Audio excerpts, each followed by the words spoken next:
lakukan install di VirtualBox. Oke, seperti biasa, pertama kita klik new, lalu berikan nama di Ubuntu desktop yang akan kalian gunakan, seperti contohnya tes. Tipenya kita sesuaikan dengan operating sistemnya, karena ini basisnya Linux, maka kita pilih Linux Ubuntu 64 bit. Oke, seperti dengan spesifikasi di websitenya, kita sesuaikan, kita berikan 2 GB RAM, 20448, oke, 2 GB RAM. Oke, virtual hard disk saja, VDI, dynamic, oke, seperti yang diberikan oleh website resminya, spesifikasinya ada 25 GB minimal. Oke, setelah selesai, kita langsung start. Nah, setelah itu kalian akan diberikan pilihan untuk memilih source ISO atau sumber dari file ISO kalian. Kalian browse saja, klik di gambar folder di sebelah kanan. Baik, sekarang setelah mengklik gambar browse atau folder di sebelah kanan, kita lanjut memilih ISO-nya, ISO filenya. Di sini saya akan memilih sesuai dengan yang akan saya install, yaitu Ubuntu 18.04 desktop. Setelah itu kita klik start.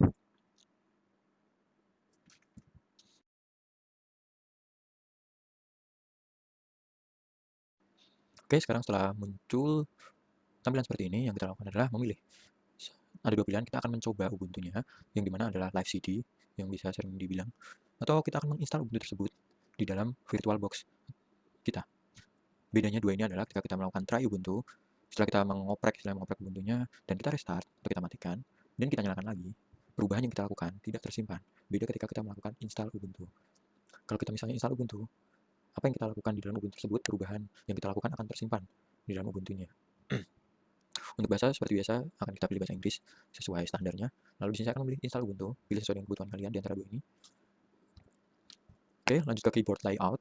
Kita akan pilih standar saja, kita klik continue. Oke, sekarang kita masuk ke menu pilihan updates and other software. Ini kita diberikan pilihan untuk langsung mengupdate ketika proses install, atau kita bisa update nanti setelah proses install selesai. Dan di sini kita juga dikasih pilihan, apakah kita akan memilih normal installation, yang dimana nanti semua kebutuhan yang atau dimana semua aplikasi yang standarnya sudah terinstall atau software bawaan akan diinstal langsung, atau kita akan memilih minimal installation, yang dimana kita akan menginstal semua softwarenya secara manual, kita download sendiri. Karena saya akan memilih cara mudahnya, kita akan pilih normal install, yang dimana ini akan include web browser, utilities, office software. Office software ini seperti spreadsheet, words, games, media player. Web browser standarnya di Ubuntu adalah Mozilla Firefox. Kita continue saja. Pilihan selanjutnya adalah installation type. Di sini kita akan melakukan partisi, atau mungkin bahasanya memformat ulang disk yang sudah kita siapkan. Erase disk and install Ubuntu. Karena di sini saya install baru, jadi untuk warning ini tidak akan berlaku karena saya tidak menyimpan apa-apa. So, saya akan pilih install now. Oke, pilihan selanjutnya adalah verifikasi dari sistem, apakah kita akan benar-benar melakukan format ulang atau cancel. Kita akan continue. Di sini untuk time zone kita akan memilih sesuai dengan di mana kita berada. Karena saya ada di Jakarta, jadi saya akan memilih time zone Jakarta atau GMT plus 7.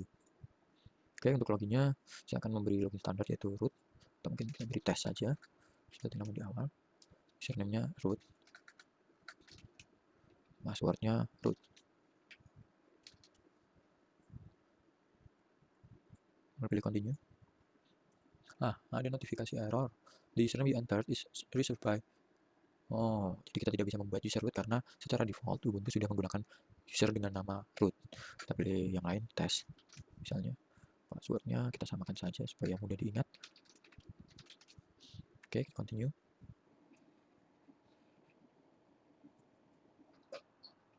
Nah, di fitur Ubuntu yang baru ini memang terdapat perbedaan yang cukup signifikan dibanding dengan Ubuntu versi-versi sebelumnya. Contohnya yang pertama adalah di window install ini. Ketika kita mengklik di window ini, di panel bawah, kita akan ditunjukkan prosesnya sudah sampai mana, yang biasanya tidak ditampilkan oleh Ubuntu versi sebelumnya. Jadi di sini kita tahu Ubuntu ini ngapain aja sih ketika install, apa yang dia lakuin, dan komennya seperti apa, kita bisa lihat di sini.